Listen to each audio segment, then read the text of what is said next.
The Rise of Africa, the continent, the diaspora, and BRICS explores the relationships that are affecting the global economy right now.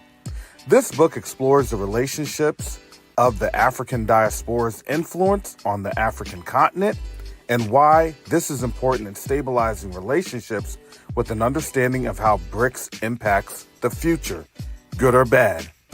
You can order your copy of The Rise of Africa today on Amazon.com.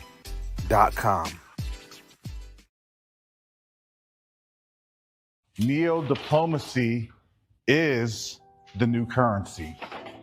Neo-diplomacy is the new currency.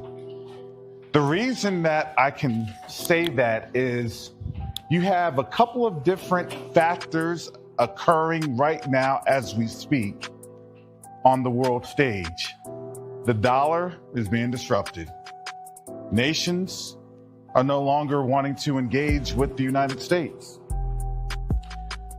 But the third factor that affects each and every one of us is that there is a diaspora from the African continent that's willing and able to engage our brothers and sisters on the continent.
All right, shalom, salama, yemi, shalom. Greetings to all my Israelite brothers and sisters from around the world, whether you're the bloodline of Abraham, Isaac, and Jacob, the house of Israel, or you're a Gentile grafted into the house under the blood of Yahushua HaMashiach. I welcome you this morning.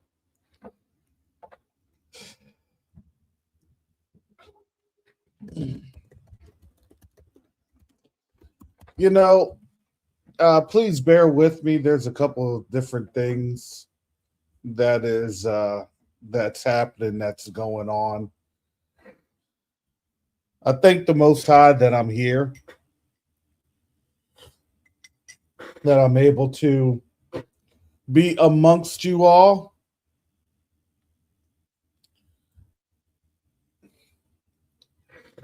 And with that, excuse me just a second.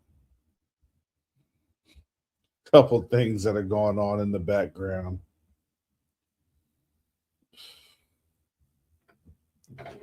But I wanted to, number one, talk about why I chose this title and the understanding of how their delusion is crumbling.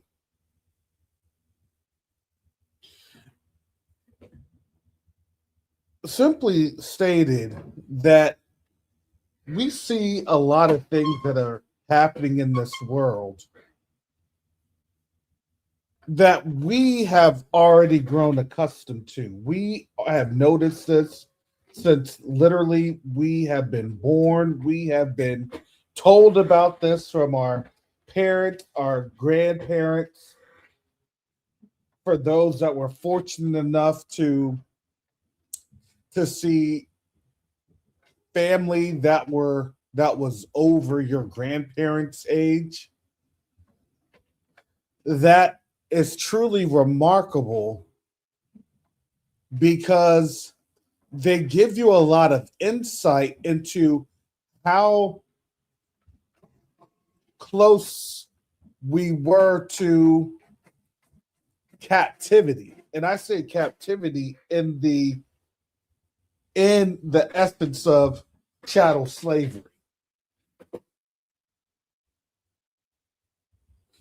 And I remember when I was younger, I was probably about, oh gosh, at least 10 or 11 years old. And my grandmother took my brother and I down to Washington, D.C. This is when I was still living in New Jersey. And my grandmother said, we have to pick up your Aunt Helen. And at that time, Aunt Helen was my grandmother's aunt, I believe, on her mother's side. And she had grown up in South Carolina.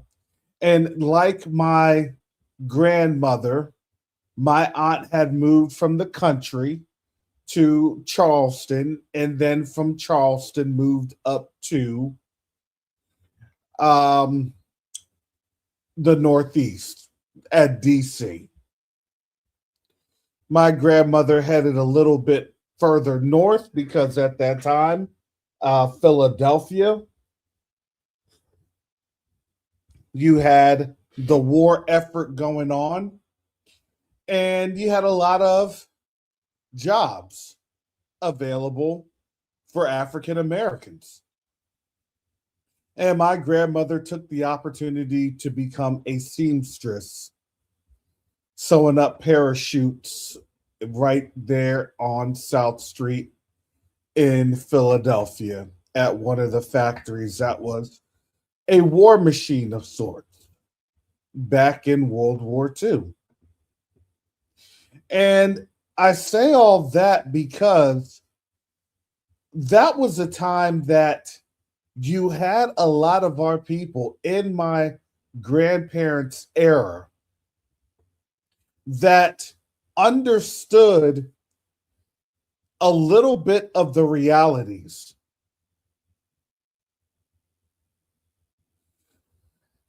Woke Yosef, I wanted to see the Black Moses, or Moses the Black. Oh, I heard about that. Oh, I'm still researching it. Thank you.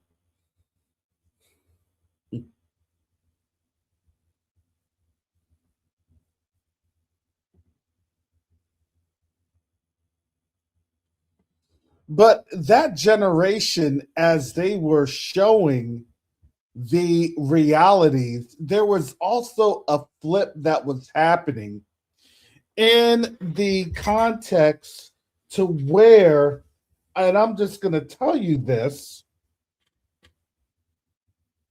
you had over the last 20, 30 years here in the United States a very demonstrative effort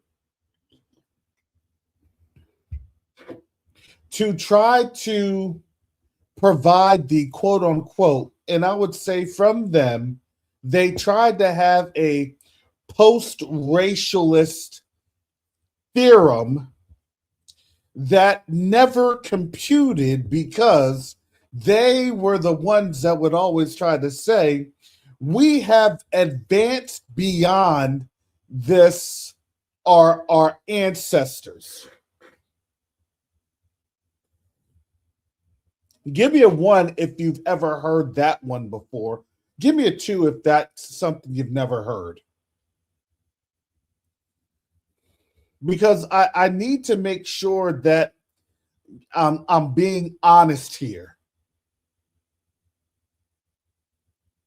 The whole reality of understanding the narratives, the macrame you never heard of, we've moved beyond.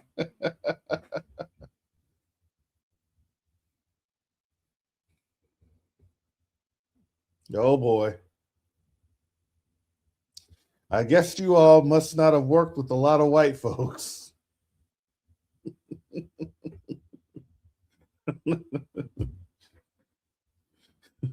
you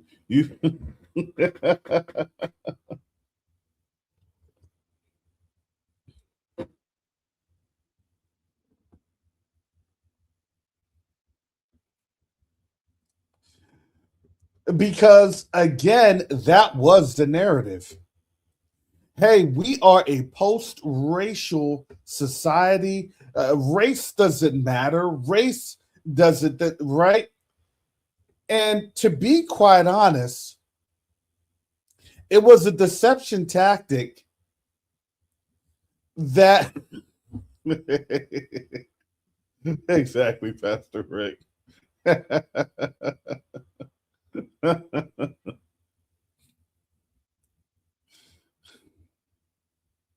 No, this lie wasn't actually um, before Obama, or was it actually during Obama? This lie, because I remember this, and the reason I was keen to remember this with Bill Clinton and Arsenio Hall and everything else back in the day, it was because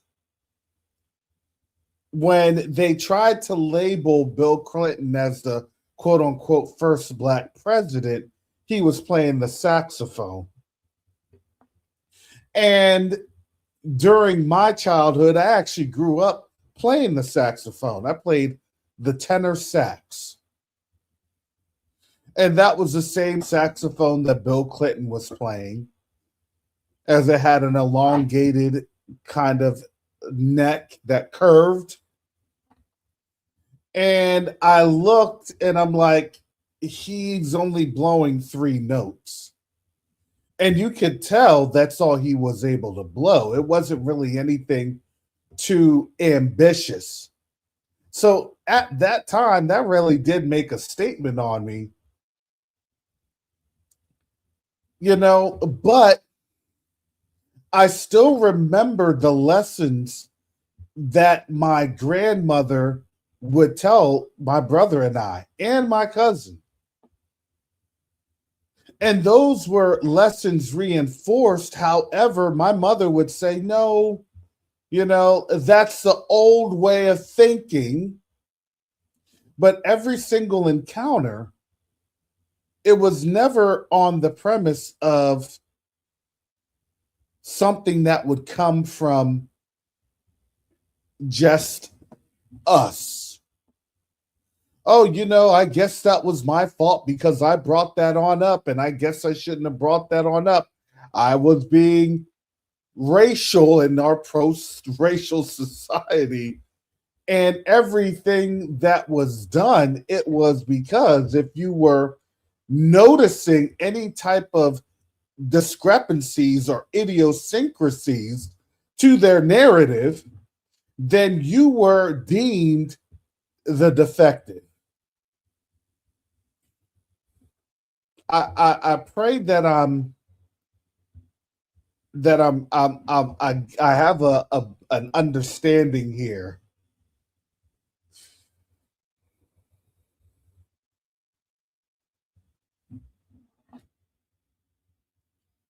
So we fast forward from the 90s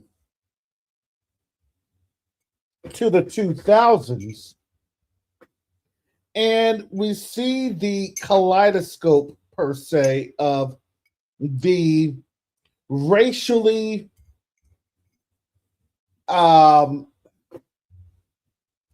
inclusive components. And remember, whenever they have anything when it's racially this and that. Remember, everything that is physiologically done, ethnotype, anything else, there's always that component of, well, let's hook in this thing with this element, this agenda. And here come all the rainbow flags symbolizing some sort of racial equitable standard. And to be quite honest, that was just not true. And when you start to now really understand that what we have been saying for years has now come to light. Oh, that delectable Negro, that cookbook, that's not true. No. This was quoted. This was something that you all had. This was something that was kept in the family chest, the family closets, the attics for years. Because why? Because everything that they did and they knew of was to always ensure, drum roll please, that they always kept face. They understood the fragility of being able to be seen.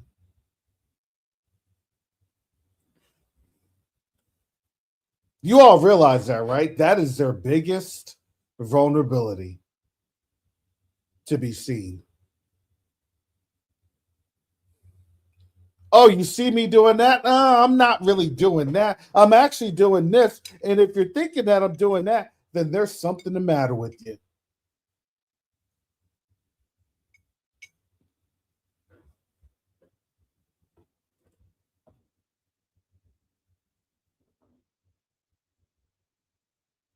The reality is their delusion has started to crumble because now around the world, just to be quite honest,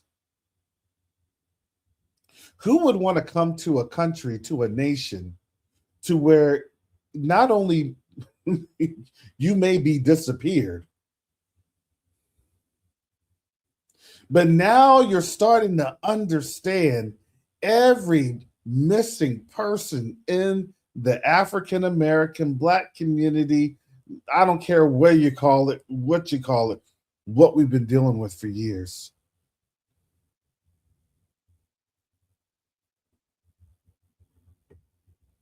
And the crazy thing is, we're not surprised.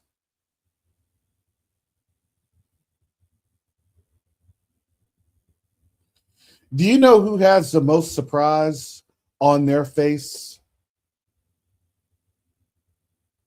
They do. But I want you to understand in terms of what that look is in the surprise. It's not what you and I think. Their look is something different of an exposure.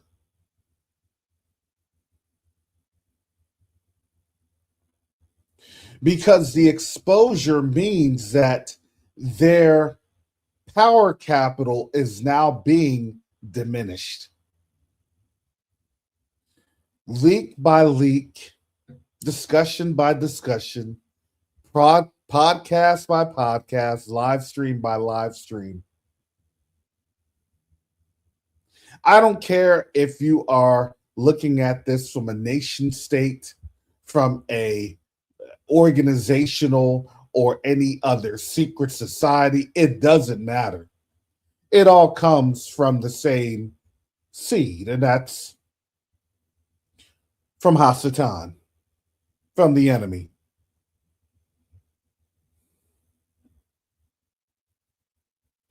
And there was always a time to where this was going to be exposed.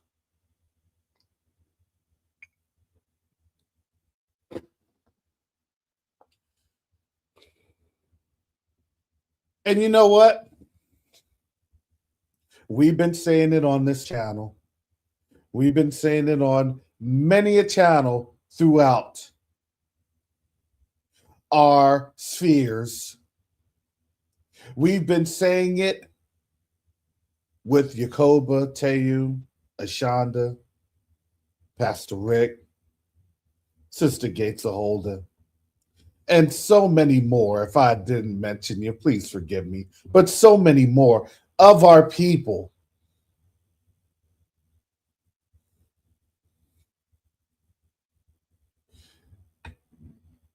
I've had this channel since 2020.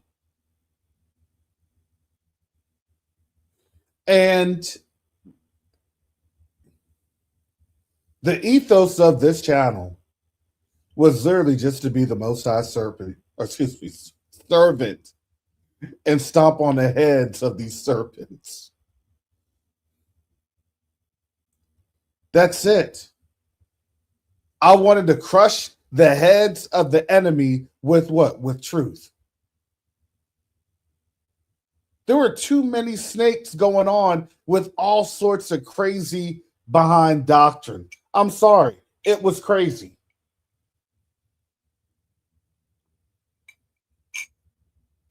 You had so many people saying so many crazy things. I said, okay, well, Father, they're not long for this side of the grave. And guess what? A year later, you'd see a post from their community tab. Such and such is not here. Such and such passed away. Such and such. And these folks were the most vile towards Yahusha.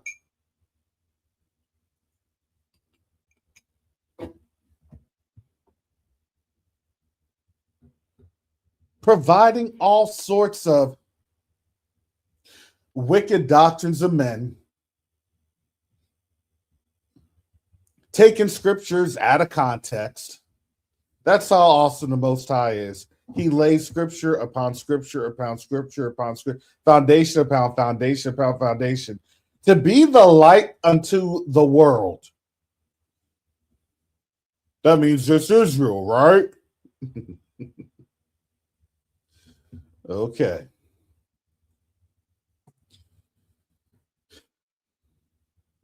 Our education system has literally failed us. And it did exactly what it was designed to do. It was designed to indoctrinate, and it was designed to not have people actually look at and see what was happening. Because why? Because the whole point of the education system was to ensure that reading proficiency was going to be abysmal. Why?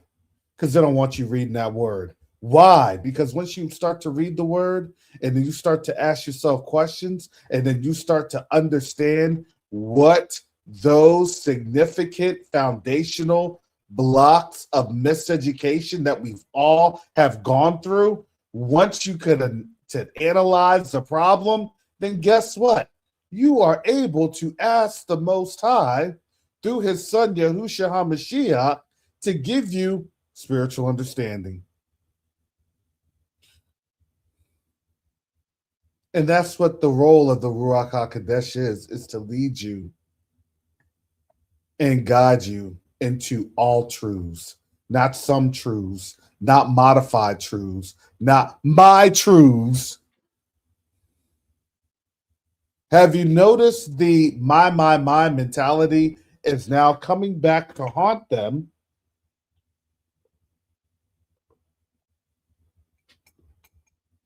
Because now, well, these folks, they should be responsible for giving me this and giving me that. Well, no. They still play off of the my mentality.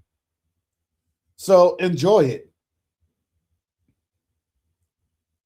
Enjoy the fact that the U.S. lost 108,000 jobs.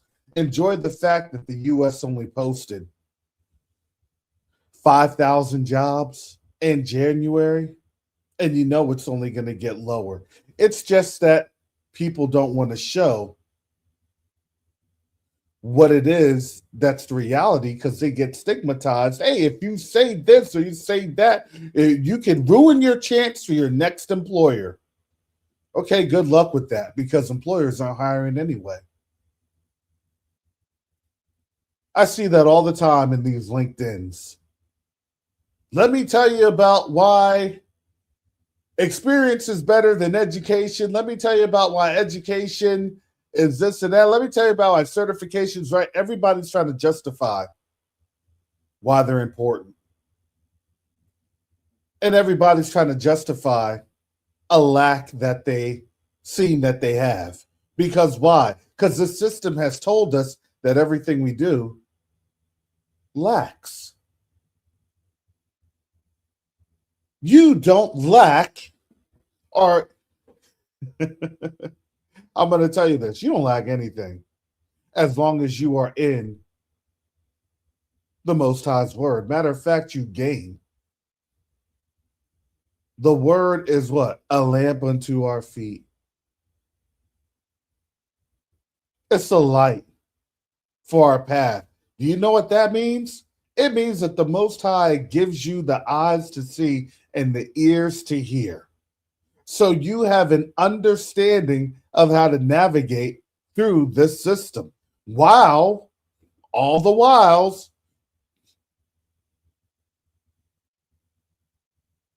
we have people grasping in their complete darkness. I'm going to touch on some of these things that I've seen.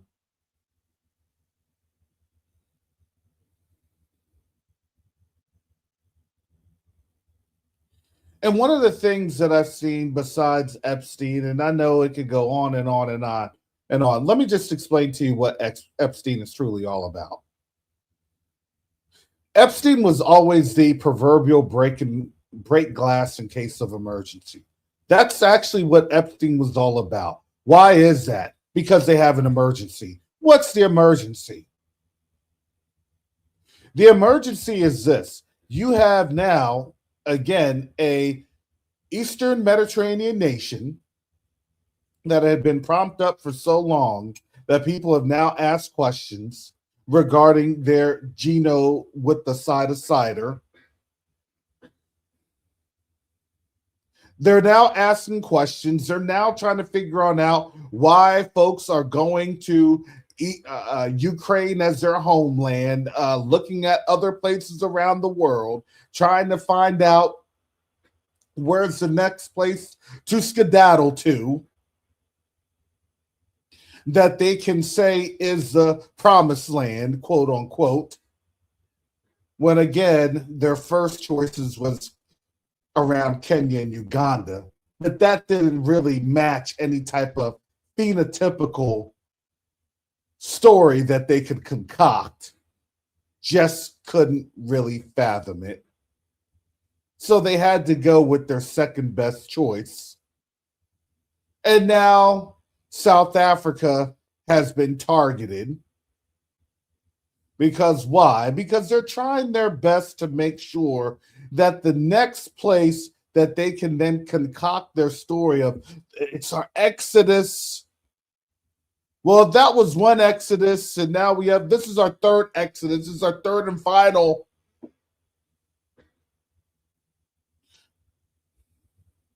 Why is that? Because America was always a sinking ship.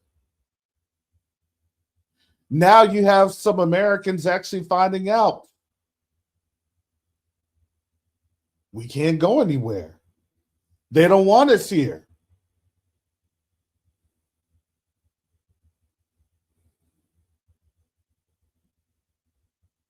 You know, part of getting a visa,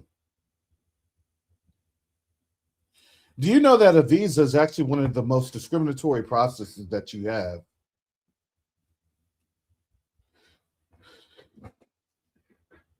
In the world of overseas transportation and logistics.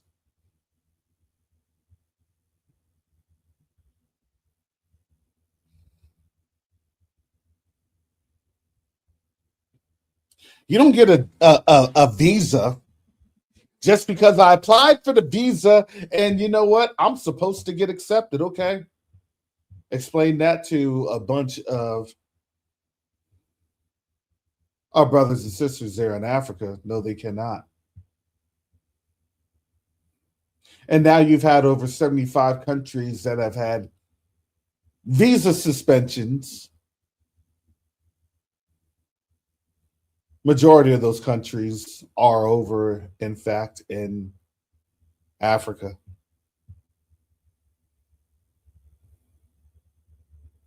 So now when you're seeing how these visas are being shaped,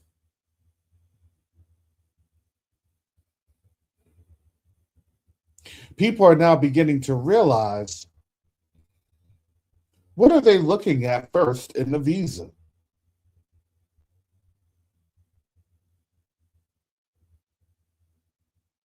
Visas are meant to be a discriminatory practice.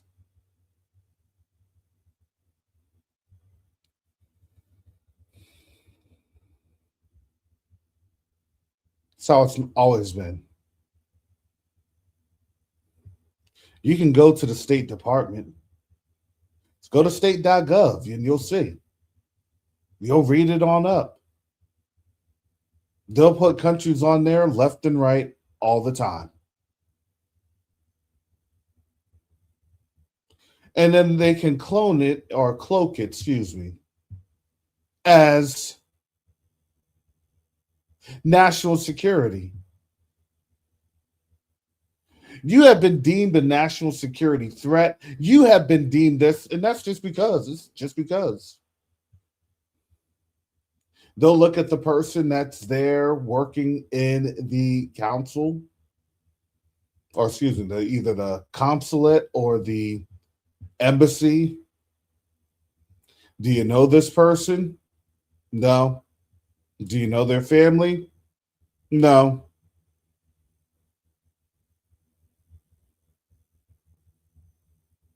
And generally speaking, they'll have them in quote unquote investigate. And guess what will end up happening? That person that they've sent on out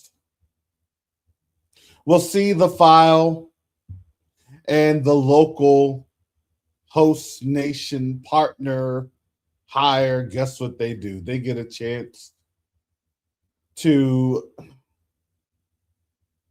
abuse their position of authority or relational authority. And then they'll come through and they'll say, hey, if you want me to push this on through, then they'll give them some astronomical, absorbent amount of money to have a favorable word. Oh, you know what? I do remember they're good people.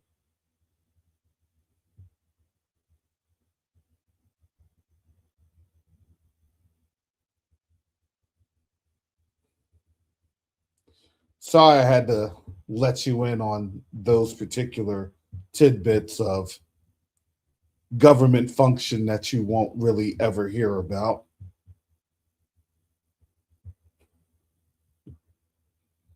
Because our people don't hear about that. But that's what ends up happening. I need to know someone. I need to find someone at the embassy that I may know, and I may this, and I may that, and I may, and I may, and I may.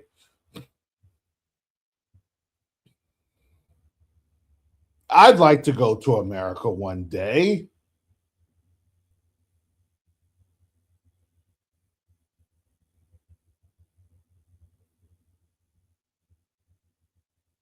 Now, the reality is that those calls to go to America are now fleeting just a little bit.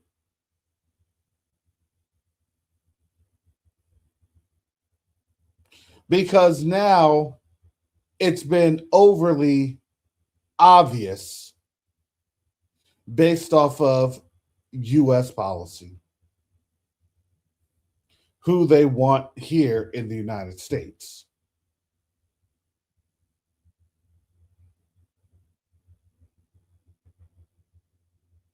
And when you have the tweets and everything else, that's the commander in chief. I don't care what you say. That's coming from his office. Him not apologizing, guess what? Why can you get mad at that?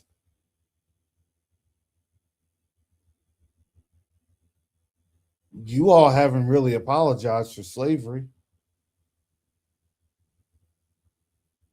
If you were sincere in your apologies, there'd be something called reparations. So why is everybody shocked and flabbergasted? He's actually just showing you who America really is. Swollen swollen fingertips, bruised up hands and all. Can we identify a staffer that did that? Yeah. Yeah, come back in a month and I'll get you the name of that staffer. Oh, so sad, so sad. That staffer that had died so tragically.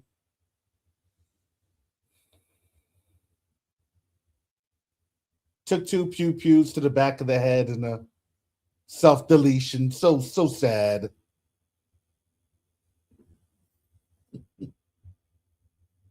I hate to speak that out, but we all know that that's going to be the truth. Why do you have to be so morbid? Because we all know it's the truth.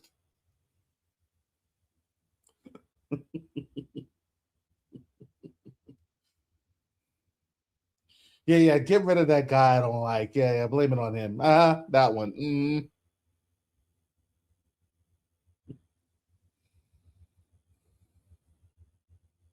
My brother and I were talking yesterday about ICE.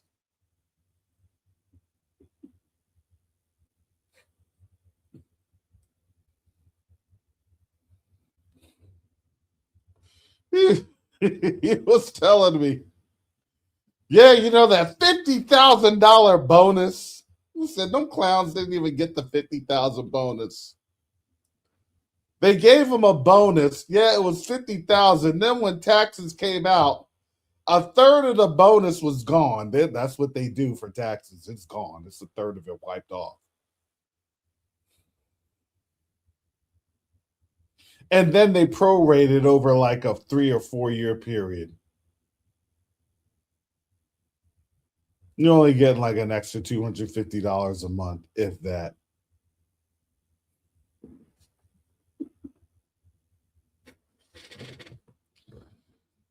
And I had to laugh because I said that's exactly how the government does things.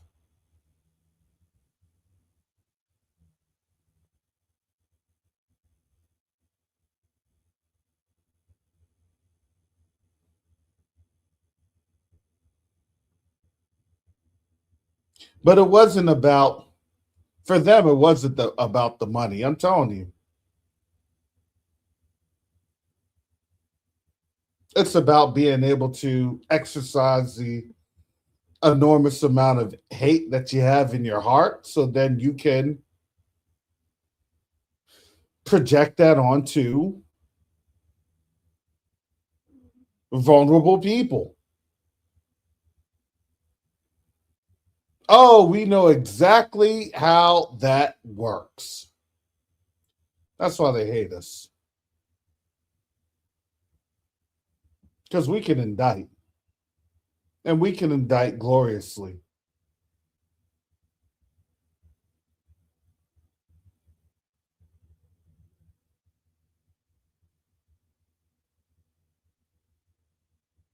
Well, did it mean that? It actually means this. It actually does that.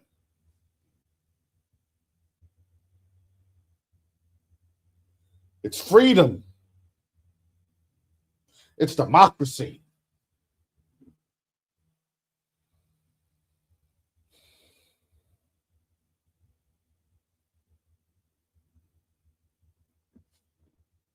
Actually, the funny thing is, and this is purported, supposedly. I'm just gonna caveat everything with this purported, supposedly.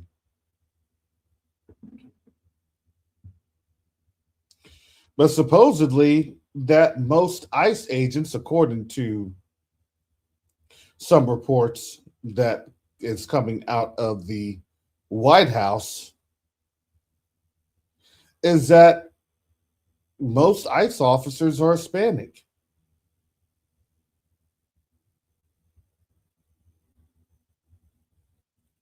I don't know if that's true or not.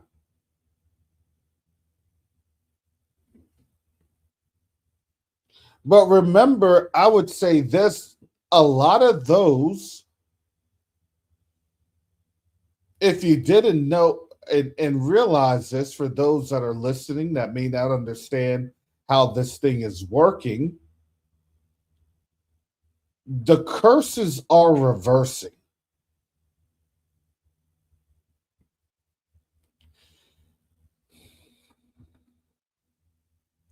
And as the curses are reversing, look, everything that we used to do, the reason that the system isn't really working in their favor is simply this: we have not been amenable to the system. Yeah, a lot of them are bilingual. I noticed that too. A lot of them were speaking Spanish.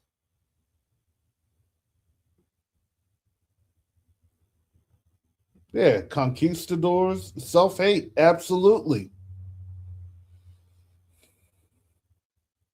And they did that because here's the reality: they did that to themselves before they came here to the United States, before they got naturalized. They had parents that had the same amount of self hate, and now in their first or second generation being born in the United States, guess what? They've adopted the program of white supremacy.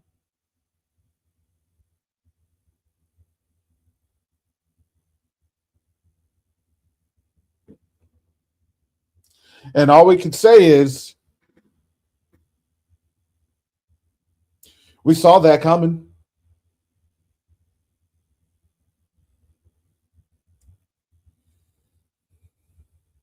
You know, the funny thing is that when I hear these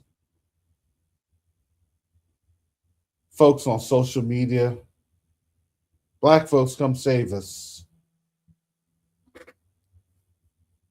We can't save you from self hate. That's something that you all have to be able to, I don't know,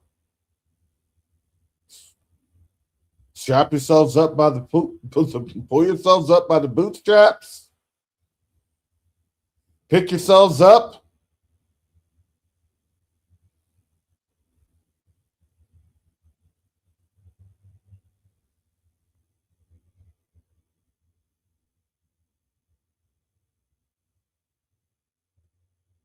All the things that you all used to tell us, you're going to have to do it. Put that into practice.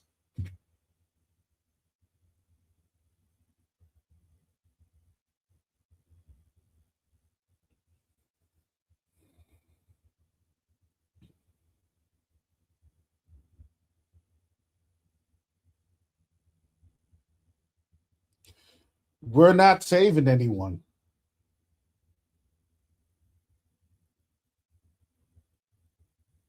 And boy, that gets mad.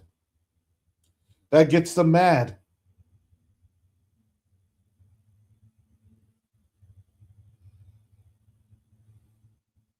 What do you mean you're not saving anyone? You're supposed to be on out here. You're supposed to say this, say that, do this, do that.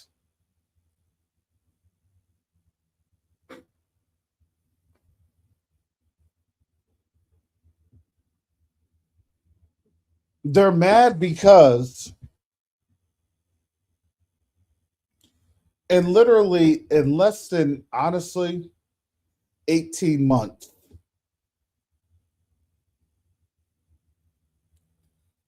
their world has literally started to crumble and they could see it. Remember, we were telling them that it was crumbling? No, it's not. It's this and that. Now they see it's crumbling.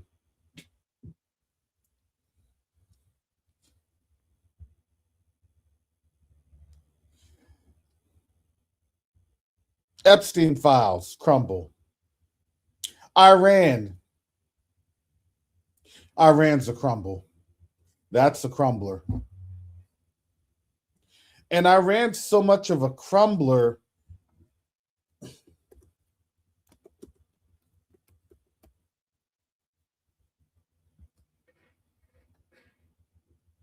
that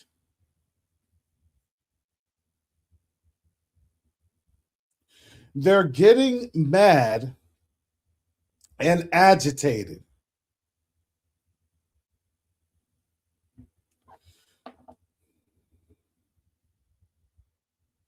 that Iran will not, quote unquote, play ball. That was something that was also purported. I'm still trying to figure this thing on out. Everything's all about Bad Bunny and the Super Bowl and yada yada.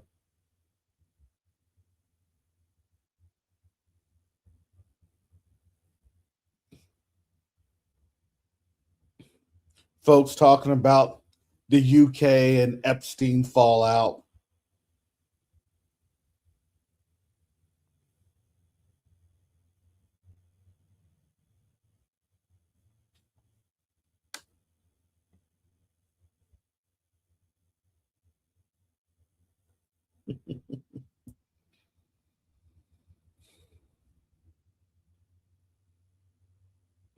But it was something that was telling that people weren't paying attention to. And I wanted to discuss that for these last couple of minutes.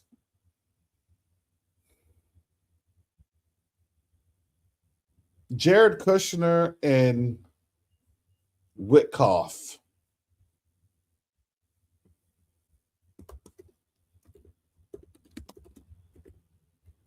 visiting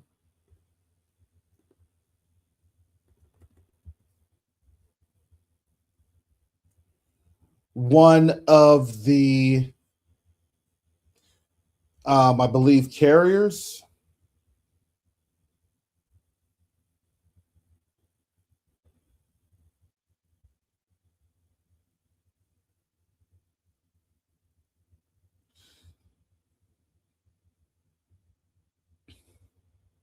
Says that they're visiting the USS Abraham Lincoln following the Iran US nuclear negotiations in Muscat.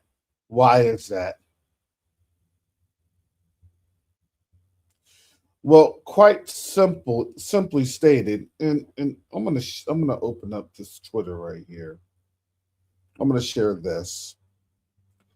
This is really the crux, the meat and the potatoes, because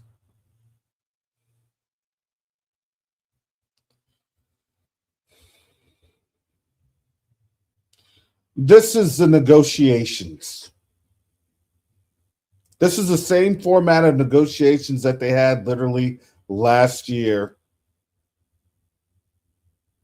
right as Iran had been struck by that Eastern Mediterranean nation. I kid you not, it's the same format, just in a different venue.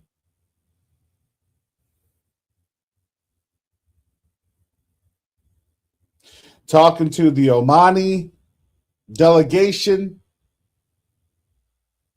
and then they forward over, obviously, information to the Iranian delegation.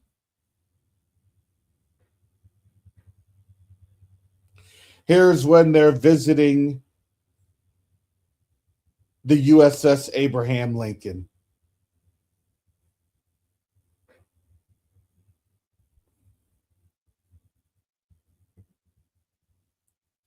You only visit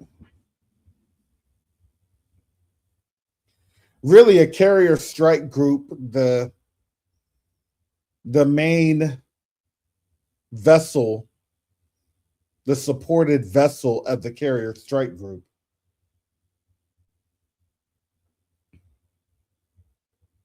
As you are basically explaining to the troops there, the sailors there, the Marines there,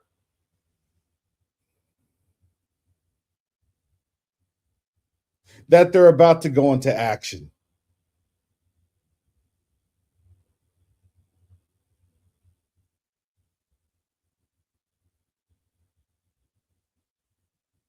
See, all they're doing, as I had explained back on Thursday, I explained all this. I went through all this. They're gonna say, yeah, it's a great talk and blah blah blah. We're gonna talk in another week and blah blah blah. For a couple of hours, they wanted to act like they weren't talking. But then what it is,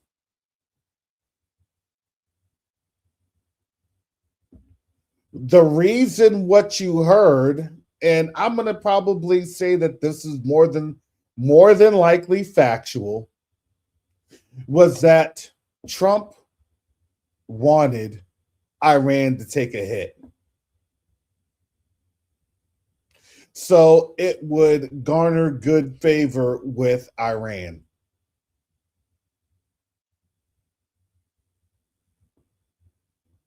And guess what? Iran said no, absolutely not.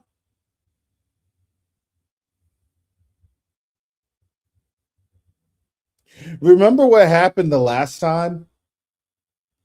The U.S. was able to, quote unquote, get their lick in, and then, oh, wait. Now we got the lick. Okay, let's play nice, everybody. Let's play nice.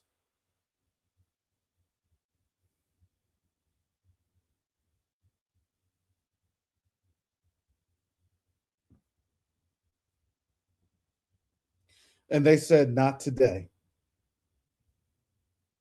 Those days are long gone. Why are those days long gone?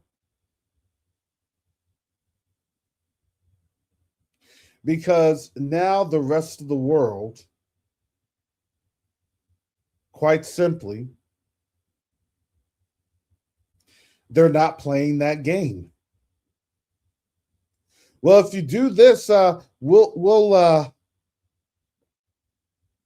give you some money. We'll give you this, we'll give you that. And now the rest of the world is saying no. We don't want your money. We don't want your dollars. That's what Iran is saying.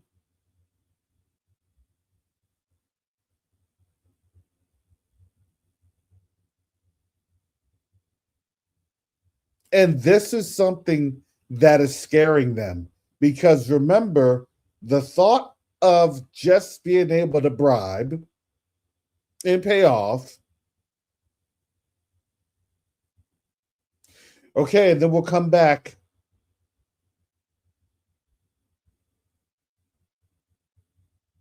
Yeah, they didn't even want a photo op. Because why? Because it's all about the perceptions so they can maintain their lie. Sorry, if you didn't know how this nation worked, a lot of people are going to be into some very rude awakenings.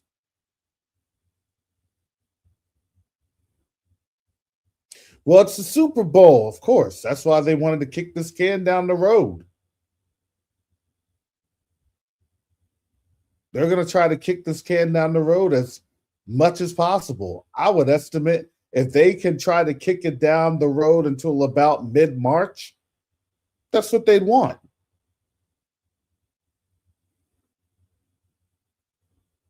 The problem is that Eastern Mediterranean nation is really getting messed up on the international front because nations are no longer pouring their monies into that area, nor are all these other humanitarian and charity organizations. They're seeing this, they're seeing literally steep declines in supporting those types of quote unquote charities.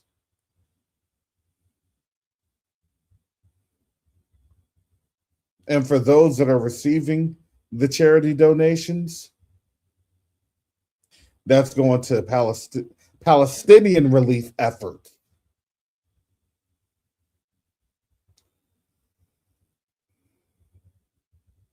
That's the game that they're playing.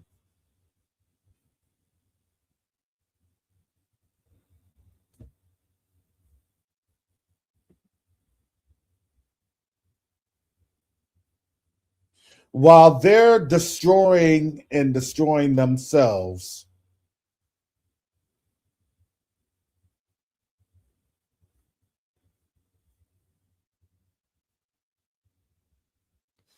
I want us to take a look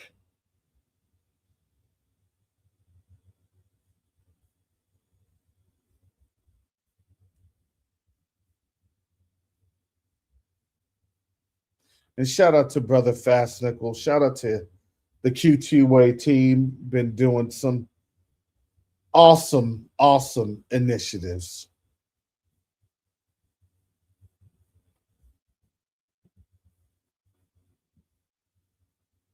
I'm going to share this.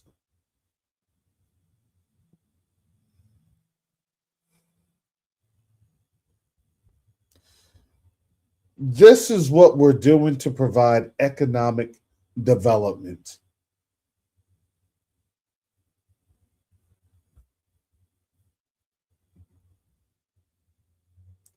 If you visit Q2-Way, you'll take a look and you'll see our goal and where we're going to.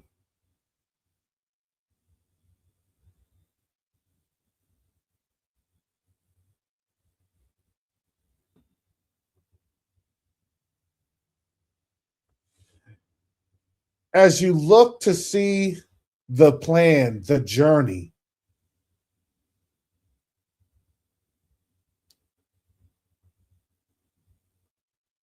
help us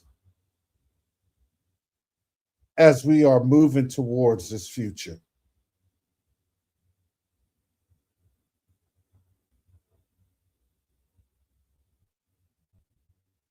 I'll discuss more on this week. But I do want to give a shout out to Brother Fast Nickel for putting this together. It is fantastic. Become a partner with us as we are moving towards this hospital project initiative. It starts with you. So we are getting distracted because why? Because the real goal, and if you don't think it's a real goal, then why are French troops, over in Ghana and U.S. troops in Nigeria? You better wake up.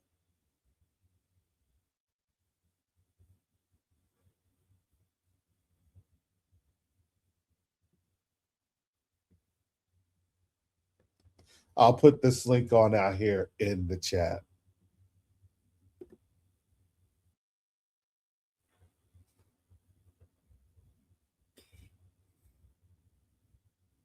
But with that said, family, I gotta go get some cough medicine and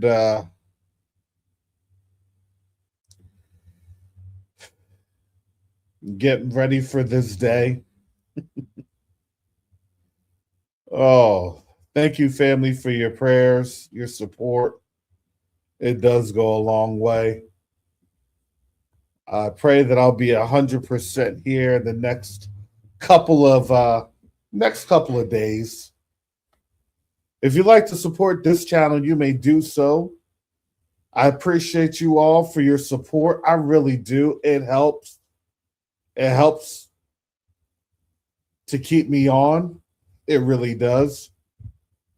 It helps for what I'm doing behind the scenes. Not everybody's able to see what it is that I'm able to accomplish.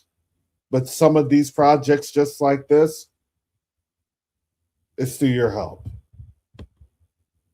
And that's what happens when you help to support this channel.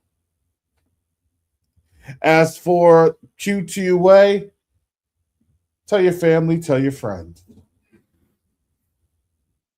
We're different over here. We're moving over here. We're transforming lives over here.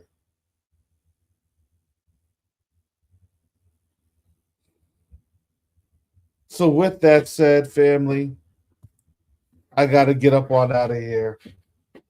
You all be blessed. Also, check out Brother Fast Nickel. And let me show this screen. His February promo. Let me this comment.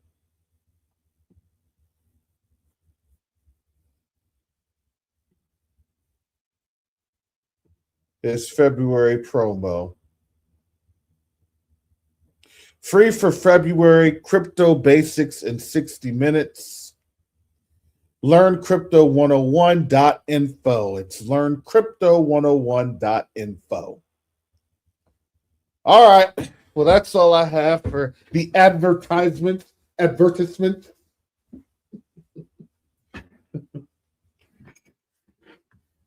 my English voice. All right, family. You all be blessed. And with that, most high willing, I'll be back on tomorrow. As we're navigating through these times, make sure that your eyes are on Yahusha. That's it. He's the only one that can save. I can't save you. Don't ask me to save. I can't save you. Yahusha can, though. Hallelujah. So with that said, family, shalom, salama, siyemi, shalom, peace and blessings, Yasharel.